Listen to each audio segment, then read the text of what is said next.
When I was approached by Amazfit to test out their T-Rex 3 watch, I was a little skeptical. I've been a pretty solid member of the iOS ecosystem for a few years now. And now that I've been wearing this thing for about a month, I can say unequivocally, it does literally everything better than the watch I was wearing before. I was really grumpy about my lack of battery life on my watch. This thing lasts 27 days.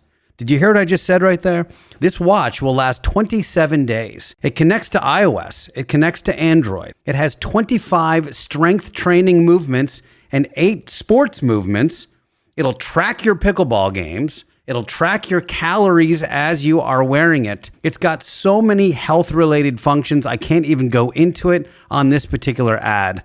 But you guys should definitely check out the T-Rex 3 by Amazfit. That is us.amazfit.com, amazfit.com/402p. You get 15% off of your T-Rex 3 by using the promo code 402p. And that, again, is at us.amazfit.com. It is now my favorite sports watch. This episode is brought to you by LifeLock. The holidays mean more travel, more shopping, more time online, and more personal info in places that could expose you to identity theft. That's why LifeLock monitors millions of data points every second. If your identity is stolen, their US-based restoration specialist will fix it, guaranteed or your money back. Get more holiday fun and less holiday worry with LifeLock. Save up to 40% your first year. Visit LifeLock.com/podcast. Terms apply.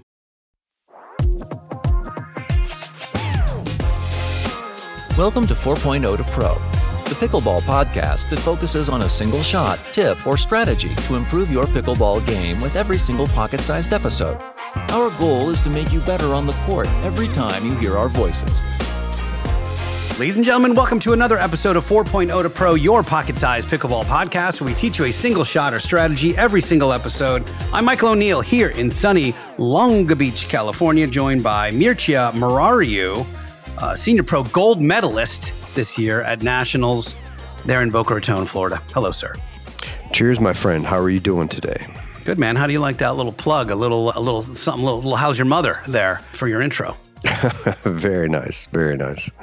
You're always styling with the intros. Well, you worked hard for it. You got a year to be the gold medalist until you're maybe knocked off the podium, but maybe you'll just defend your championship, and that'll be that. Perhaps. I can assure you that I will do my best. So that's the best I can promise. You and I, over the last month and a half, have been talking about doing these live clinics and camps all over the country, and you guys listening have been amazing. You have been submitting your email addresses. We have room for for this first camp we're going to do, we've got room for 4 VIPs and 20 campers, if you will. And I've got about 50 people on the list thus far. So if you are interested in a sort of a multi-day, we're targeting end of January in Florida for the first one, but none of that is set in stone. And we are just working on a venue at the moment. That being said, if you are someone anywhere in the country and you'd like us to come for a one-day clinic, all you got to do is find 16 total people for the clinic. This will be a one-day event. It'll be about $350 a head, and we will fly in and do a one-dayer for you and your crew, and I think we will have a blast. How much do you enjoy the clinic/camp experience, Mircea? Well, to be honest, I love it. It's just a lot of fun. I really enjoy the idea of really trying to make people better and seeing it happen in front of my eyes. And what we all love about pickleball is the community. And generally speaking, there are just so many lovely people that I've met over the last 4 or 5 years that I've been involved in pickleball. And there's just nothing better than just being out there, playing with people, coaching them and having them just get better and see kind of light bulbs go off as they develop better shots, better patterns. And there's just really not too much that's much more fun than that. Well, it's so funny, too. I always joke and say that pickleball is so much easier when you're watching it. And I will say, though, that after a year and a half of having a couple of top pros in my ear and obviously editing these podcasts, I've got lessons and drills so embedded in my brain. And when I am able to see, let's say, some 3-5 players or some early 4-0 type players, it's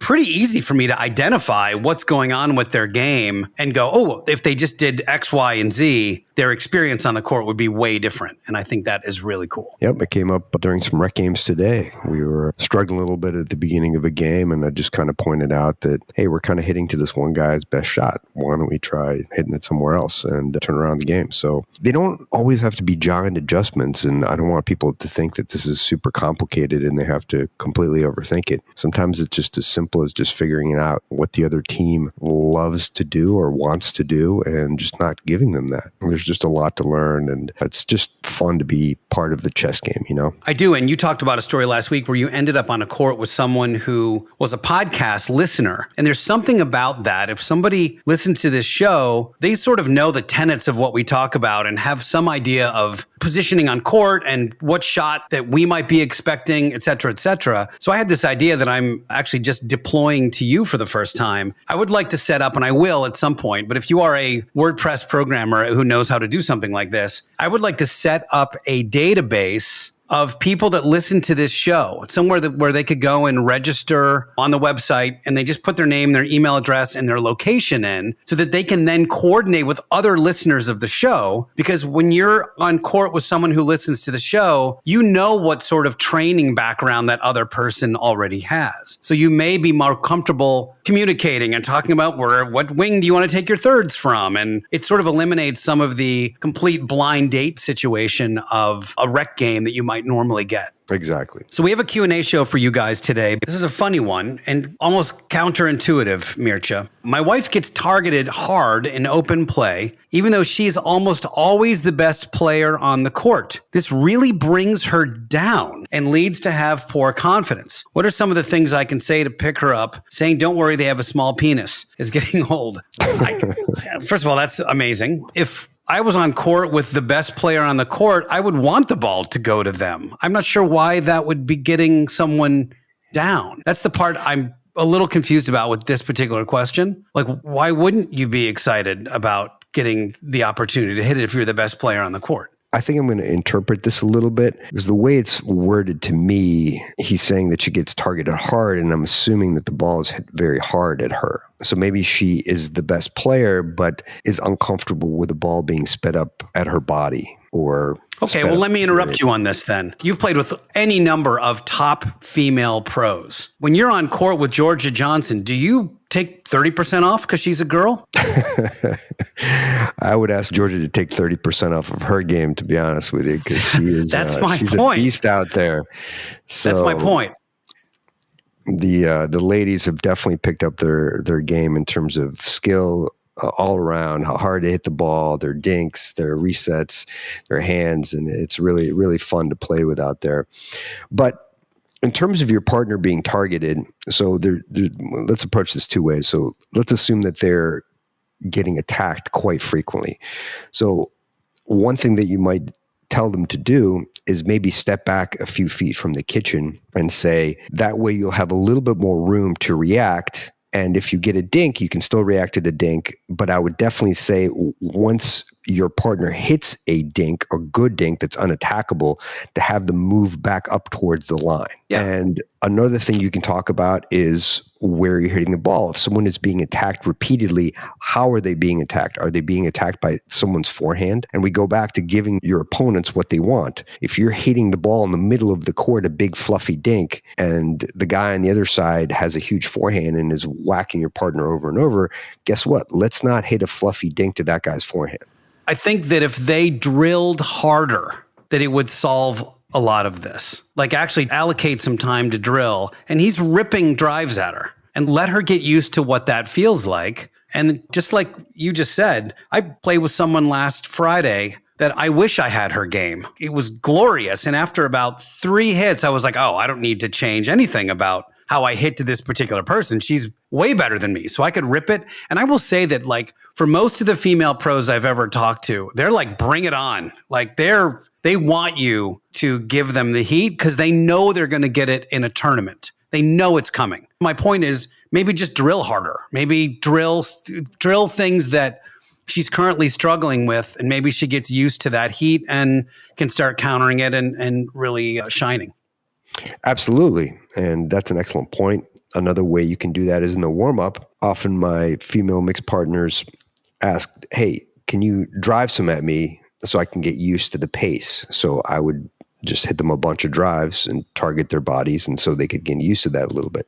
To interpret the question another way, if you look at it like she is getting targeted hard, meaning that everyone is hitting every single ball to her, then it's really a matter of encouragement and try to reframe the mindset of wanting the ball. Like, hey, we're out here playing pickleball. They're targeting you. They're hitting you the ball. So shine. If you're the best player on the court, use your skill. Let's talk about where we're hitting the ball. If your partner is getting targeted, one of the other things that you can also talk about is where you're dinking to have the partner that is not targeting maybe get the ball a little bit more. For example, in this husband and wife scenario, she's on the right, the husband's on the left. If the wife dinks straight ahead to the guy in front of her, it's more likely that that guy is going to give her either a softer dink because he is hitting straight ahead, so he's dinking straight ahead, so it's maybe an easier dink for her to control, or the opposing guy might go cross court to the husband. So maybe changing the patterns a little bit to try to get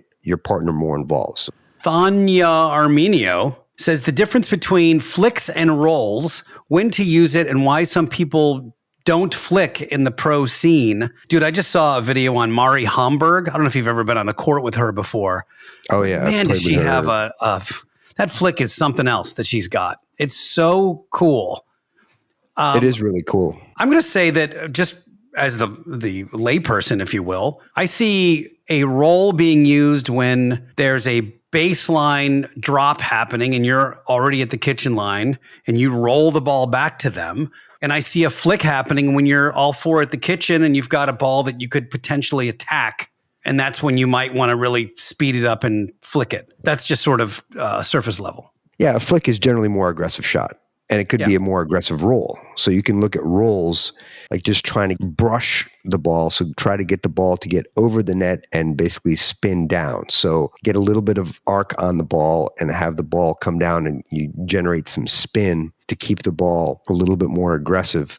So for example, if someone hits a third shot drop and you are able to catch it in the air, but still a little bit below the net, you might brush up on the ball a little bit, have it arc over the net, and have it aggressively hit the court and generate some topspin to put a little pressure on your opponents. And a flick might be if someone hits the same shot, except you have an opponent right in front of you, and you can get a flick. So it's kind of a combination flick and roll where it's a little more aggressive and you target their body to generate a pop-up and to put the ball away. A flick is essentially an attack, whereas a roll, you might be targeting their feet or something. Yeah.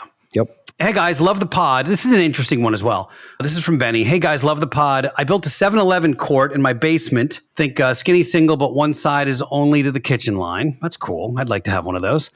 I drill with my kids, but what drills would you do by yourself? I do wall drills and also some drop feeds for forehand and backhand drives and drops. Okay. Also do some drop feeds from the kitchen to practice flicks and speed ups. Okay. Any other ideas? Those are all the things I would suggest. Question 2, with that same 7-Eleven court, how would you teach 16, 13-year-old to play? We do dink games with and without speed ups, some drives and blocks, some drops and handbells. Any other ideas? It sounds like you're doing all the things that I would suggest. I mean, just 7-Eleven in and of itself, which I think is the best pickleball drill. And that is, if you guys don't know, one person's at the net, the other person's at the baseline. The person at the net feeds that person at the baseline a ball that would represent a return of serve, essentially. That person at the baseline has to earn their way up, just like we do in regular doubles play, either with a drop or a drive or a lob or whatever. But you play the point out, and the person who's already at the net initially, they need to score 11 points because it's a little easier. They're already there kind of on offense. And the person that's at the baseline for that game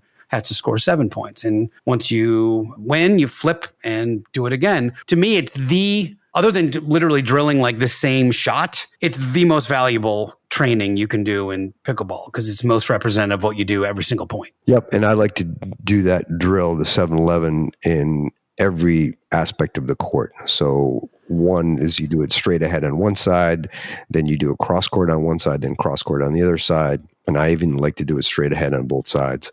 And I always do 11-11 because I like to challenge myself. So if I'm at the baseline, I want to win 11 points. So anyway, That's that's just me.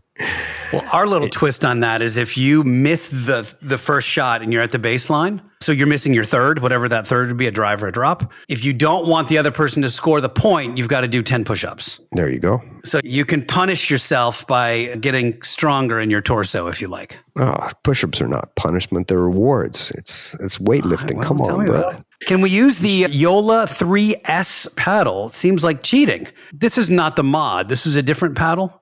The 3S? Yeah, the 3S line is another somewhat modified version of the Gen 3 lines from Yola. So they are UPA approved. They are not approved by the USAP at the present time. I heard that there was a potential that would happen, but that has not been confirmed. So that is a rumor. But the mod is a USAP approved 14 and 16 millimeter line from Yola. So the mod TA 15 is 14 and 16 millimeter, and they have multiple versions of the 3S paddles that the PPA pros that are Yola sponsored are currently using. Are they essentially the ones that were outlawed and they figured out a way to get them legalized? The short answer is yes. They're not exactly like the initial Gen 3s. They're a little bit more muted, but still very powerful and have a lot of control and spin. But they are approved for PPA tournaments, and many people are using them in rec games. I really don't consider them cheating. They were approved by some body at some time, and obviously there's a little bit of a competition right now between UPA and USAP in terms of paddles and testing and approval and et cetera. So that has yet to be determined what's going on for the long term, but no problem with people using paddles that are approved. I'm not a fan of people that use paddles that are obviously core crushed / delaminated, that are clearly beyond the limits of what they are originally constructed to perform. People hitting them with sledgehammers and such, which, by the way, I joke, but that literally happened. Like there was people breaking, quote unquote, breaking in paddles by whacking them with sledgehammers so that the foam would compress and they would have more of a springboard effect. But I think they caught on to those pretty quick. They were using lacrosse balls as well to do the same thing. So that's right. Ian McDonald says, what's the skill I need for 2025 that was just, it's nice to have this year? What should he work on in 2025? What's going to be the shot that everyone should have in their quiver for 2025? I would definitely work on the drop drive combo. That's what I think is a fantastic shot that has multiple uses and is really evolving and is going to get a lot of traction this year. I think that I agree 100%. And I think it's a subset of, I think with the Gen 3, Gen 4 paddles, they really reward proper technique when you drive the ball. I was lucky enough to play with the new carbon paddle that was one of the owner's paddles last week. And I have never hit better drives and I've never hit better serves in my life. It was just like, wow. But my technique was sound. And that's why it was doing what it was supposed to. These Gen 3 paddles, if you don't strike them properly, they will send a ball to the next court with no problem because they have a lot of inherent energy and power. So I think that really working on, this is with video, I think if you worked on your actual like body technique of driving the ball, you'll not only get better drives, but the drip, as Mircea likes to call it, that drop drive will become second nature to you because it's going to be that same shot, 40% less. And that's the one where you basically target the person's feet as they're coming up in transition. Yeah, the beauty of the shot is that it is also relatively safe. Yeah. If you hit it correctly. So you have a little bit of margin. You're not hitting as hard. And that was one of the biggest mistakes that I've made is that I really overhit third shot forehand drives. So I've really tried to adjust that, and it's really helped my game a lot in terms of being able to get an easier fifth shot. That's something that you have a little bit of margin. You're not hitting too hard, so it shouldn't go out in theory. And then you're also given a little margin to go over the net. So it's a really good shot to improve your margin of error and also get yourself a better fifth shot or something poachable for your partner. Agreed. Lastly, but not leastly, Frank Onge, I'm going to say it's ONG. He says, is dinking gradually becoming a weaker option with more aggressive paddles and players able to drop fast topspin cross courts and topspin from lower angles? Again, this is part of the evolution of the game with these paddles. There are definitely, like we answered a couple questions ago, some people can hit really great backhand and forehand rolls from very low angles with these newer, spinnier paddles that result in a much more aggressive shot than you could get a couple of years ago. But I don't think dinking in general is going to go away. Is it becoming a weaker option? Is a conversation. What I'm seeing a bit of is a couple of dinks to set up a more aggressive shot that maybe wasn't in the cards a couple of years ago. So, but that could be a whole episode in and of itself. Absolutely. I will say that one type of dink is definitely becoming more obsolete, or should be becoming more obsolete, and that's the dead dink or fluffy dink, where you basically just get the dink over and it's in the middle of the box and it just has nothing on it, and your opponents can do whatever they want. They can hit an aggressive dink, they can create an angle, they can speed up, they can hit a lob. So those are the kind of dinks that are really, really difficult to defend and put a lot of pressure on you and your partner. So those are the ones that you really, really want to avoid. Those dead dinks are now more attackable than they were a couple of years ago because of the paddle technology. Oh, 100%. Maybe if there's a theme to this particular Q&A is that we are in the middle of an evolution of this game, and especially younger, more athletic, and a lot of tennis folks come into it combined with these newer paddle technologies that I don't want to say are more forgiving, but they certainly are adding more power and spin to players that we ever had before. And if you figure out how you can take advantage of that with your skill set and improving your skill set, I think you will find that the overall game will probably get a little more aggressive and a little faster in general. You go to a lot more senior pro events. What do you see in that crew versus what you're seeing on the open pro level? Well, the paddle technology has definitely advanced to the point that it is somewhat of an equalizer, and it can really improve someone's game significantly beyond what would be expected based on their stroke mechanics. And that makes the first, second, third rounds much more difficult. And also people have also improved their skill level. So they're definitely more prepared out there, hit better shots. But the fundamental parts of the game are really, really similar. And even when I first started playing senior pro, a lot of the first and second round matches have similar themes where people are driving much more and the points are much shorter. And as you advance to get a little bit further along in the draw, you will see that the point, especially in men's doubles, the points are generally longer and have a lot more dink rallies, and there's a lot more skill involved and a lot more strategy and pattern recognition the further you go along. But everyone is really getting better, and it's really fun to see the quality improving over time. Like in the National Pickleball League this year, the quality of the players was definitely better than the last year. So we hope that trend continues, and we're having fun just trying to contribute to a little bit. So that's been fun. Well, Mircea, that is going to do it for the show. We love a Q&A show. I really enjoy it, don't you? Yeah, they're good. Good questions. If you guys are interested in those clinics I talked about earlier in the show, please reach out. picklehelp.com. That email goes right to me. You can also find us on Instagram. He is at BrainsDoc, D-O-C, BrainsDoc. And I'm Solo Hour. And of course, 4.0 to Pro is the main podcast account. And if you're interested in a clinic or hosting one or attending our clinic, which will end up being in Florida, as soon as we can lock down a venue and a date, it's going to be a lot of fun. It's going to be really good. So if you haven't gotten on the list yet, please do. And with that, Mircea, please go enjoy your weekend. Play a lot of pickle. Thank you very much. You too. And I want to give a shout out to the gentleman who asked about his wife being targeted. And I just want to say it's really cool to hear that supportive husband and partner, that he's concerned about his wife and what he can do to help her. So I love that question. That was a great one. And I love that he called everyone who did it a small penis. Yeah. With that, you guys, have a great day. Enjoy the courts. We'll talk to you next time. Thank you for listening to 4.0 to Pro. For more tips, find us on Instagram at 4.0 to Pro.